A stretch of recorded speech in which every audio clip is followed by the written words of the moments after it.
파나마 운하를 건설한 사람은 미국의 조지 워싱턴 괴텔스라는 사람입니다.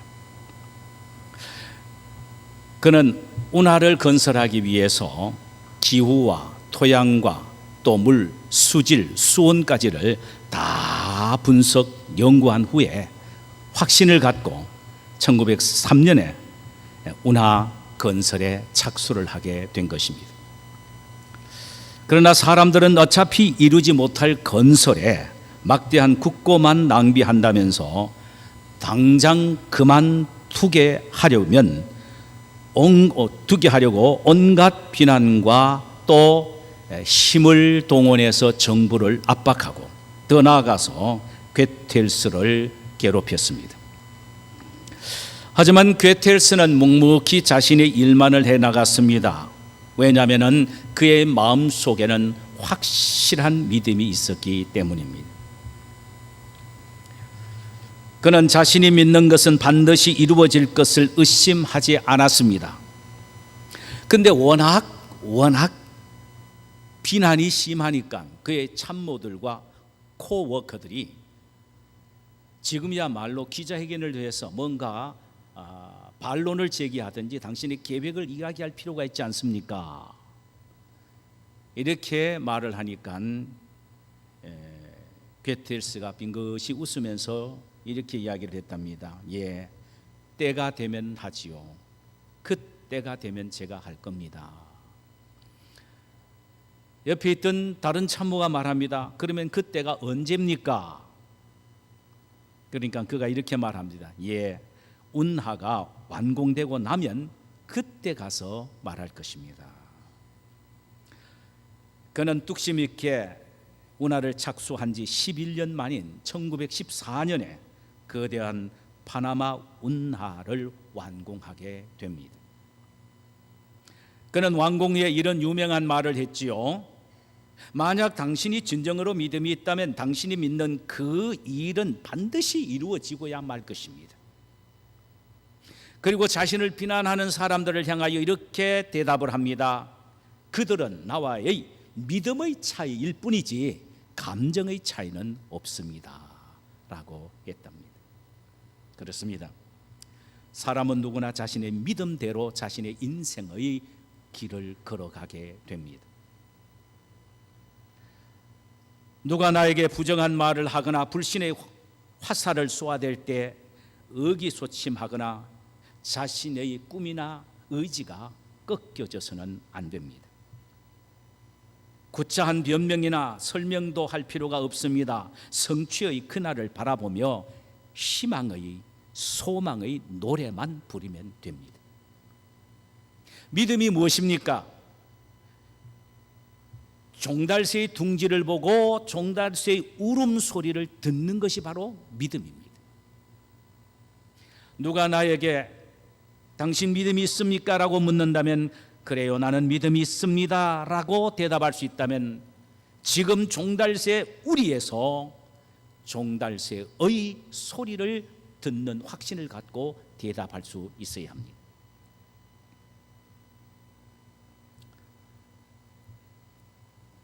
우리 인생은 참으로 힘들고 어려운 삶이지요. 그러나 이 어려운 환경 속에서도 믿음의 사람처럼 종달새의 둥지에서 울음소리를 듣듯 하나님의 회복의 손길과 약속을 바라보면서 소망의 노래를 불러야 합니다.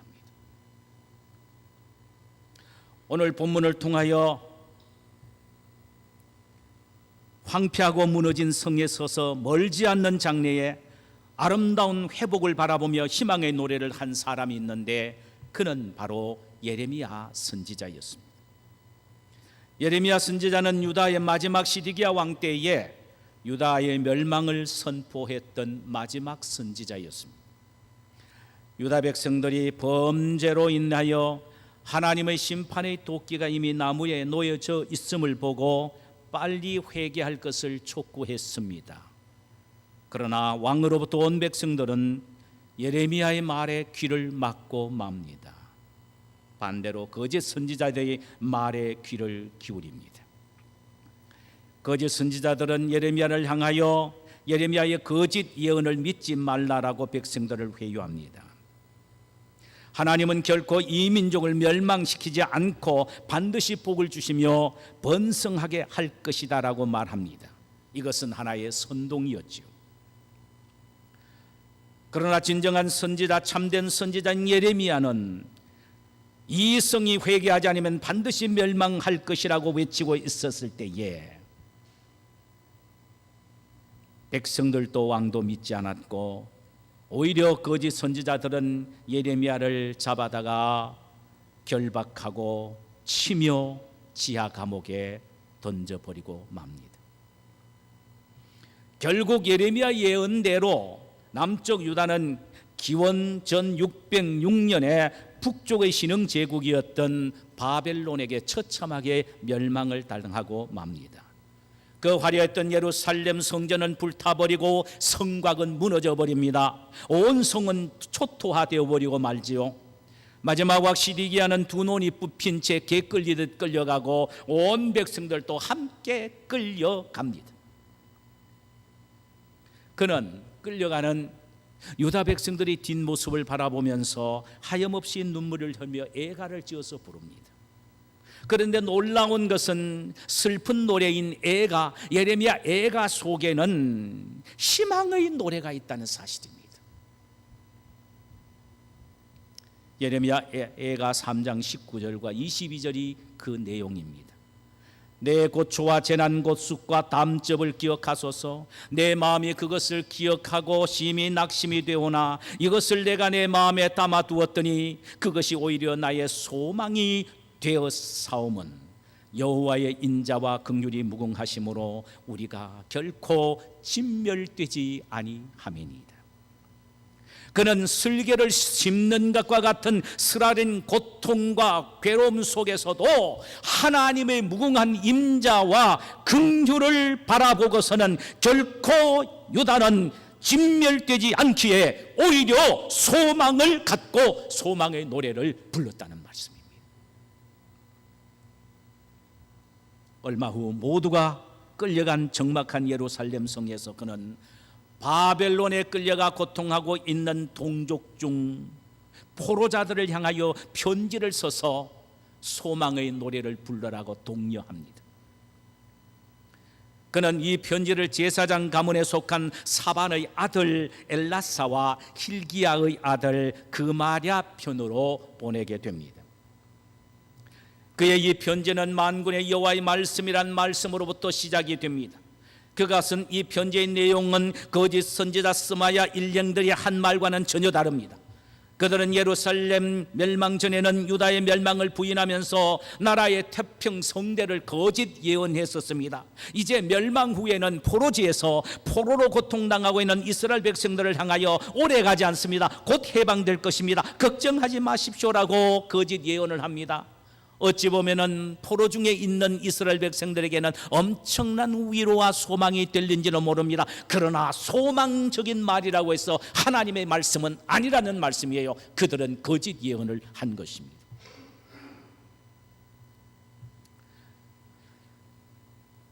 그래서 예레미야는 하나님의 말씀을 기록하여 포로지에 전하게 됩니다. 그 내용은 5절과 10절 사이에 상세하게 기록이 되어 있는데 이 내용을 몇 가지로 한번 요약해 보겠습니다. 첫 번째로는 오래 살 것이니까 장막을 짓고 준비하라는 것입니다. 지긋지긋한 포로 생활이 하루도 귀찮은데 그마랴와 다른 거짓 선지자들은 오래 가지 않습니다. 빨리 해방됩니다고 하는데 예레미야가 온 편지 내용 속에는 오래가 아니다.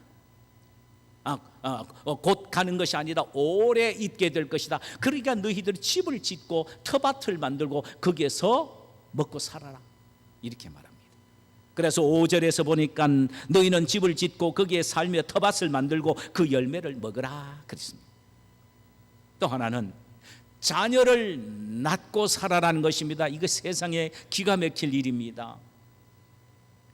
여러분, 자녀를 낳고 산다는 것은 상당히 오랜 시간이 걸린다는 의미가 아니겠어요? 6절에 보니까 아내를 맞이하여 자녀를 낳으며 너의 아들이 아내를 맞이하며 너의 딸이 남편을 맞아 그들로 하여금 자녀를 낳게 하여 너희가 거기에서 번성하고 줄어들지 않게 하라는 것입니다. 포로로 잡혀간 사람들은 결혼하지 않는 미혼들이 많지요. 너희들은 거기 가서 결혼하여 자식을 낳아라. 그리고 너희들이 키운 자식들이 또 다른 시집 보내고 아들은 장가를 보내서 거기서 살고 자식을 낳아서 자식을 많이 번성하라는 것입니다. 기가 막힌 일입니다. 얼마나 유다 백성들이 낙심이 되고 좌절이 되겠습니까? 더 놀라운 것은 세 번째로 원수인 바벨론을 위하여 기도하라는 것입니다.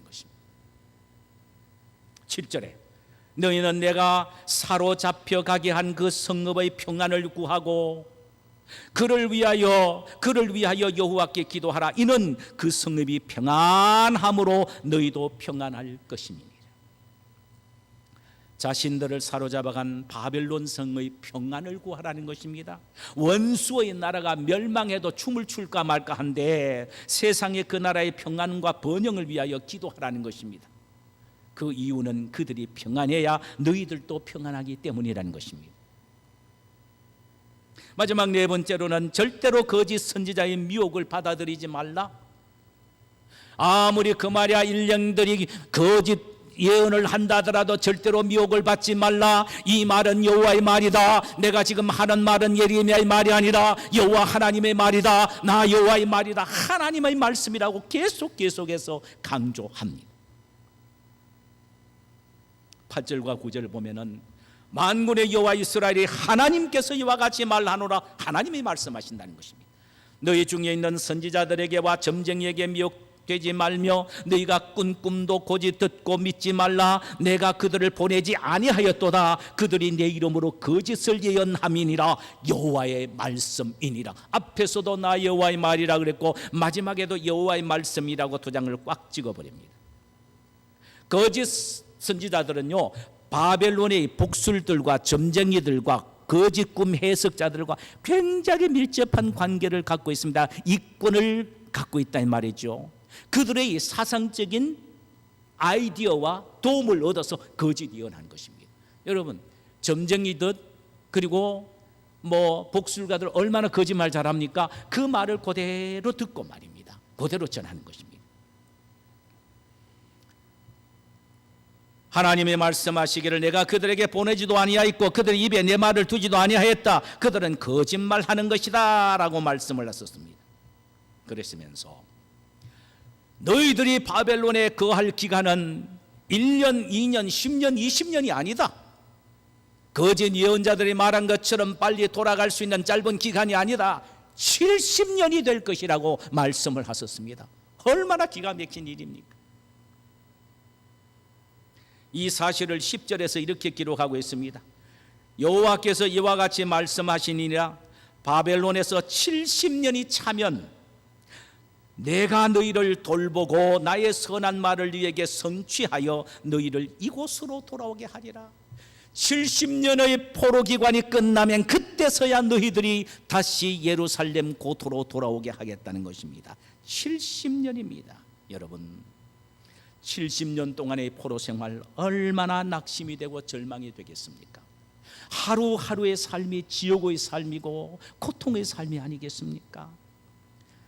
70년이 반이 되는 36년 동안 우리나라는 일본에게 착취를 당했을 때 이름까지 빼앗겼고 모든 노동력도 빼앗겼고 주권도 다 빼앗기고 말았습니다.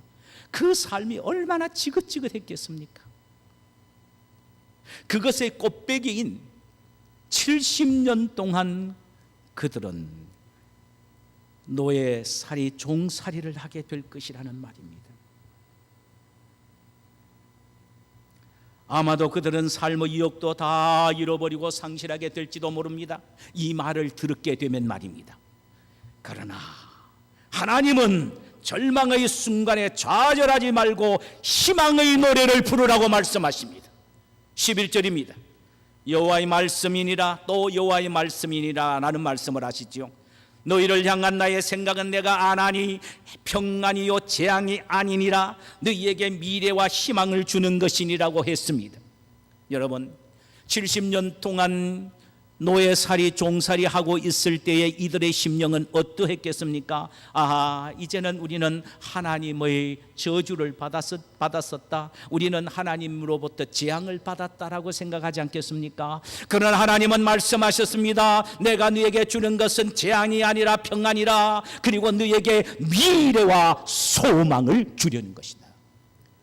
우리는요, 미래가 없을 때는 너무 답답합니다. 그래서 낙심하고 좌절될 때 하는 말이 뭡니까? 아, 미래가 없구나.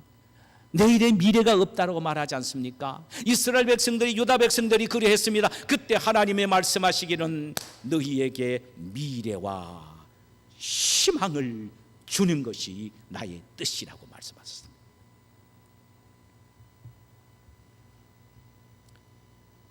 이 절망의 때에 내가 너에게 미래와 희망을 준다. 재앙이 아니라 평안이라는 이 사실을 깨닫고 희망의 노래를 하나님께 불러라 이 말입니다. 너의 입에 절대로 부정적인 말이나 절망의 말은 하지 말고 희망과 소망의 노래만 불러라는 것입니다. 이게 바로 믿음이라는 것입니다. 할렐루야. 믿음은 절망의 때에 소망의 노래를 부르는 것입니다. 그러면 예레미야가 외치는 희망의 노래의 주제가 뭡니까? 모든 노래는 그 담겨진 주제가 있습니다. 사랑이 무엇이냐 물으신다면 눈물의 씨앗이란 말하래요. 눈물의 씨앗이 주제가 아니고 사랑이 주제입니다. 예레미야가 외치는 희망의 노래의 주제가 뭐냐 이 말입니다. 14절을 보십시다.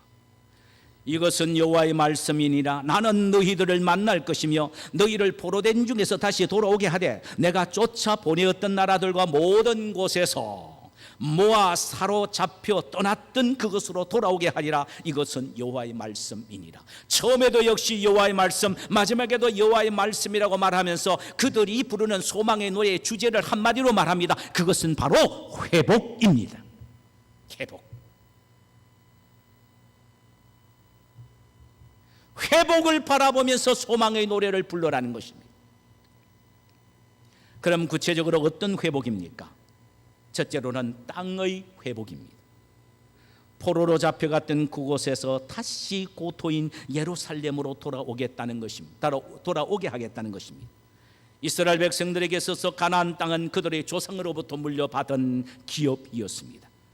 그런데 70년 동안 몽땅 빼앗겨버리고 하나님이 축복하신 아름답고 영광스러운 기업은 황무지로 변해 있었습니다. 그런데 하나님은 70년 후에 그 기업을 다시 일구어서 옥토로 만들어 주시겠다는 것입니다. 요즘 말로 하면은 잃어버렸던 물질을 다시, 잃어버렸던 기업을 다시 회복시켜 주시겠다는 의미로 해석할 수 있습니다. 할렐루야. 둘째로는 영적인 회복입니다. 나는 너희를 만날 것이라고 말씀을 하셨습니다. 이것은 하나님과의 만남이니까 영적인 회복입니다. 지금까지 그들은 자신들의 죄로 말미암아 하나님의 외면을 당했고 하나님께서 그들에게서 고개를 돌리셨습니다. 그 증거로 그들과 하나님과의 만남의 현장인 예루살렘의 성전을 불태워버린 것이기 때문입니다. 여러분, 이스라엘 백성들에게 있어서 하나님과 만남의 현장은 예루살렘 성전 외에는 없습니다. 그 어떤 곳에서도 그는 용납하지 않았습니다. 이스라엘 백성들과 하나님과의 예배는 바로 예루살렘 성전에서만 가능했습니다. 다른 곳에서의 예배는 허용하지 않았습니다. 그런데 보세요. 하나님께서 예루살렘 성전을 불태워 버리심으로써 하나님과의 만남과 예배를 몽땅 다 빼앗아버리고 만 것입니다. 얼마나 영적으로 황폐해 있겠습니까? 그런데 하나님은 70년이 차면은 그들로 하여금 다시 예루살렘 고토로 돌아와 성전을 다시 짓고 거기에서 잃어버렸던 예배를 다시 회복하여 하나님과 만나게 하시겠다는 것입니다. 그래서 하나님은 내가 너를 만나 주겠다고 말씀하셨어요.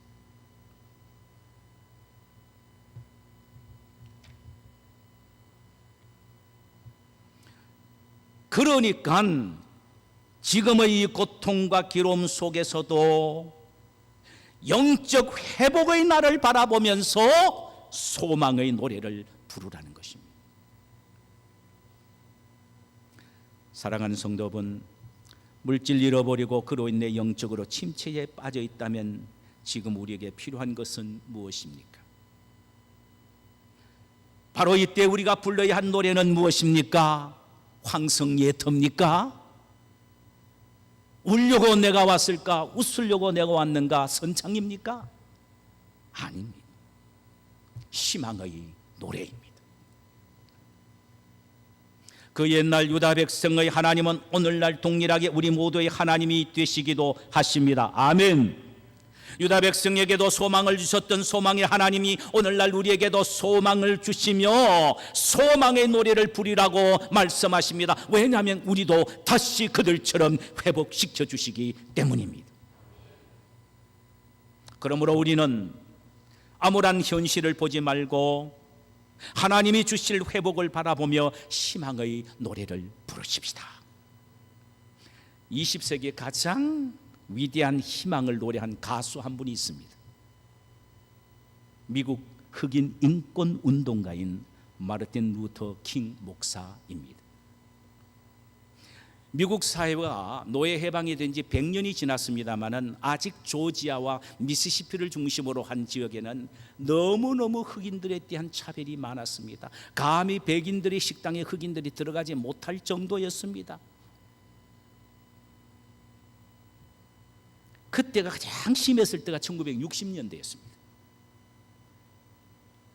루터 킹 목사는 흑인 노예 해방 100주년이 되는 해인 1963년 워싱턴 DC의 에브람 링컨 기념관 앞에 수많은 군중들을 모아놓고 희망의 노래를 부르기 시작합니다. 그 노래의 제목이 뭔지 아세요? I have a dream. 내게도 꿈이 있습니다 라는 노래입니다. I have a dream that one day on the red hill of Georgia, the son of former slaves and the son of former slave owners will be able to sit down together at the table of brotherhood. 나에게는 꿈이 있습니다. 언젠가는 조지아주의 붉은 언덕 위에서 노예들의 후손들과 노예 소유주들의 후손들이 형제의 식탁에 마주 앉아 함께 자리할 수 있을 것이라는 꿈을 갖고 있습니다. I have a dream that one day even the state of Mississippi, a state sweltering with the heat of injustice, sweltering with the heat of oppression,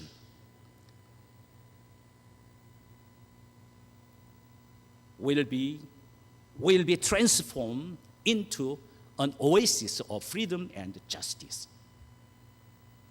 나에게는 꿈이 있습니다. 언젠가는 불의의 열기로 무더운, 억압의 열기로 무더운 저 미시시피조차도 자유와 정의의 오아시스로 변모할 것이라는 꿈이 있습니다. I have a dream that my four little children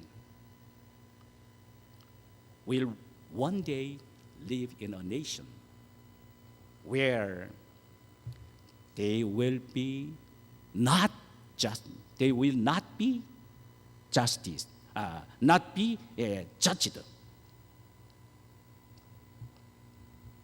by the color of skins, but the content of the character.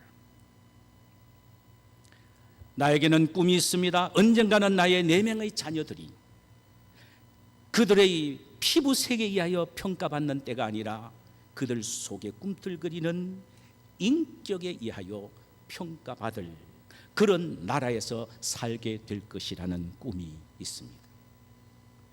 I have a dream today. 오늘 나에게 꿈이 있습니다. 그는 흑인들이 크게 차별받는 암담한 현실 속에서 미래의 희망을 바라고 노래했습니다.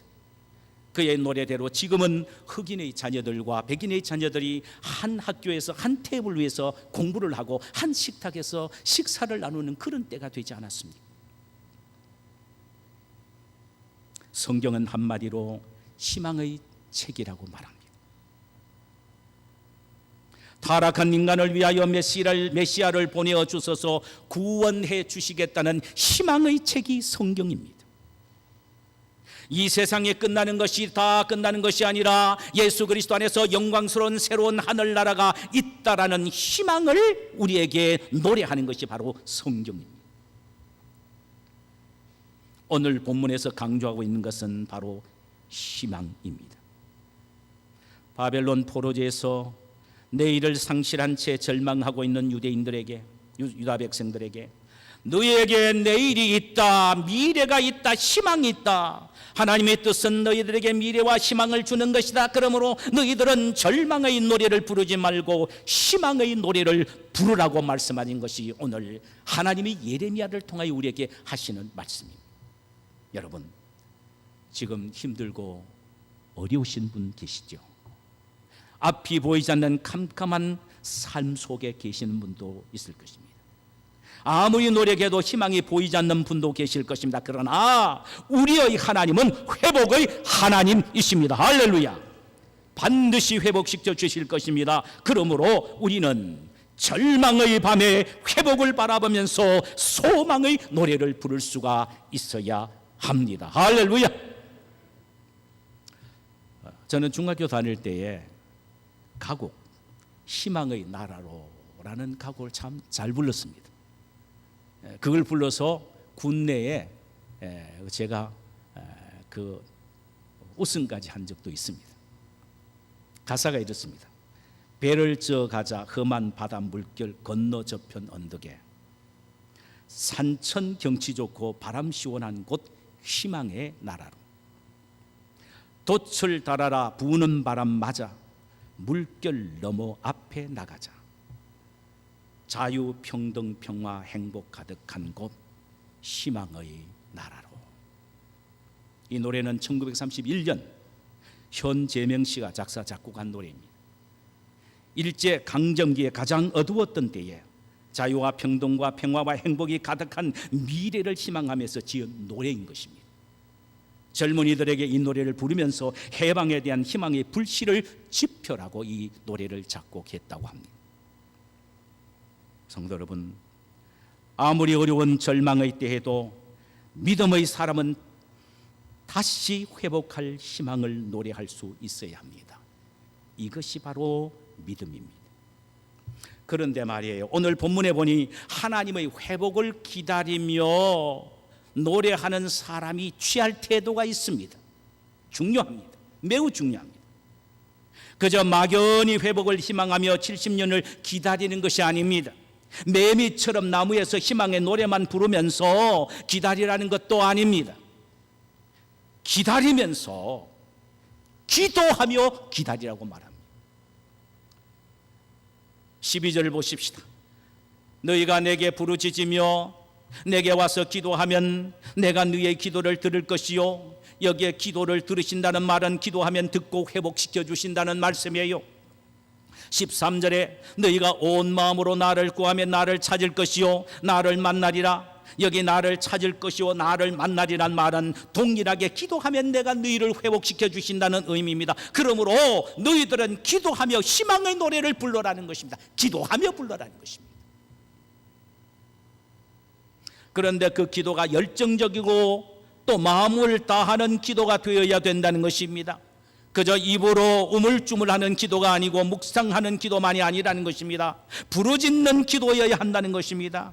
왜냐하면 우리는 기도를 통하여 내 자신의 범죄한 사실을 발견하고 회개합니다. 이스라엘 백성들 말하면은 그들이 도대체 바벨론으로 사로잡혀간 이유는 무엇인가, 그들이 한 잘못과 죄는 무엇인가 하는 것을 기도를 통하여 발견하게 되는 것입니다. 그들이 온전히 하나님을 섬기지 않고 우상을 섬겼던 죄, 하나님의 말씀을 불순종했던 죄, 이웃을 사랑하지 않고 착취하고 빼앗았던 죄, 거룩하지 못하고 가나안이라는 세속에 젖어 함께 뒤범벅이 되어 살았던 죄악을 기도를 통하여 발견하고 그때 회개할 수가 있기 때문이라는 것입니다. 그러므로 고난의 때의 기도는 엄청난 은혜의 축복이고 수단이고 오히려 축복이 되기도 합니다. 기도를 통하여 자신을 철저히 깨어 부수고 돌이킬 수 있는 기회가 되기 때문입니다. 그런 면에서 보면은 오늘날 우리의 고통과 상실 또한 우리가 하나님 앞에 바로 설 수 있게 하는 기회이기에 하나님의 은혜로 받아들여야 합니다. 이 어려운 이 고통 이 실패 하나님에 의하여 징계를 받았다, 하나님의 재앙이다라는 생각은 죽어도 하지 말아야 합니다. 우리가 누굽니까? 하나님의 자녀입니다. 결코 하나님은 하나님의 자녀에게 돌이키기 위하여 징계는 하시지 절대로 재앙을 내리기나 저주를 내리지 않습니다. 예수 그리스도가 우리를 위하여 재앙을 다 받으셨고 저주를 받으셨기 때문입니다. 할렐루야. 그러므로 우리는 이 고통과 고난의 때에 희망의 노래를 부르면서 하나님 앞에 진실하게 기도해야 합니다. 하나님, 내 죄가 무엇인지를 깨닫게 해 주옵소서. 하나님은 나의 죄를 돌이키고 나로 하여금 거룩하게 만드시기 위하여 이런 고난과 어려움을 주시는 줄 압니다. 깨닫게 하옵소서라고 하나님 앞에 부르짖고 기도해야 된다는 말씀입니다. 여러분, 성령을 받은 사람은 반드시 하나님 앞에 부르짖고 기도할 수 있습니다. 아니, 그렇게 해야 됩니다. 갈라디아서 4장 6절에 보니까 너희가 아들인 고로 하나님이 그 아들의 영을 우리 마음 가운데 보내사 아빠 아버지라 부르게 하시느니라. 이 아바 아버지를 부르게 한다는 말이 힘있게 아버지라고 소리친다는 말입니다. 로마서 8장 15절에는 너희는 다시 무수하는 종을 영을 받지 아니하였고 양자의 영을 받았으므로 아빠 아버지라 부르짖느니라 그랬습니다. 이것도 동일합니다. 성령을 받은 우리라면은 하나님을 향하여 아빠 아버지라고 부를 수가 있어야 된다는 말이지. 신앙생활 오래 해오면서도 한 번도 목이 터져라 불러본 적이 없이 기도하면서 소리쳐 본 적이 없다는 사람이 있다면 그 사람은 신앙에 쪼개 문제가 있을 수 있습니다.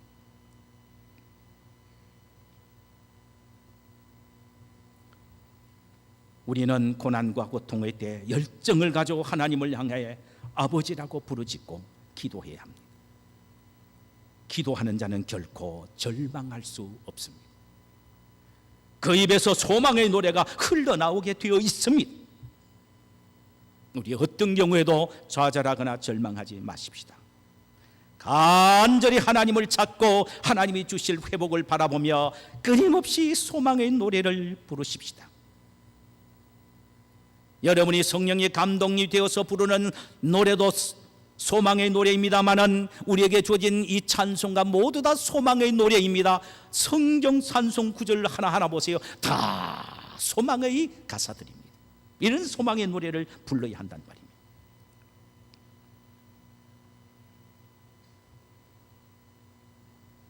믿음은 소망의 때에 고통의 때에 소망의 노래를 부르는 것입니다. 진정한 그리스도인들은 고통과 환난과 어려움의 때에 오히려 더 적극적으로 하나님 앞에 부르짖을 뿐만 아니라 소망의 노래를 부르는 사람입니다. 하나님은 반드시 그런 우리를 회복시켜 주시는 줄 믿습니다. 할렐루야. 찬송 부르십시오.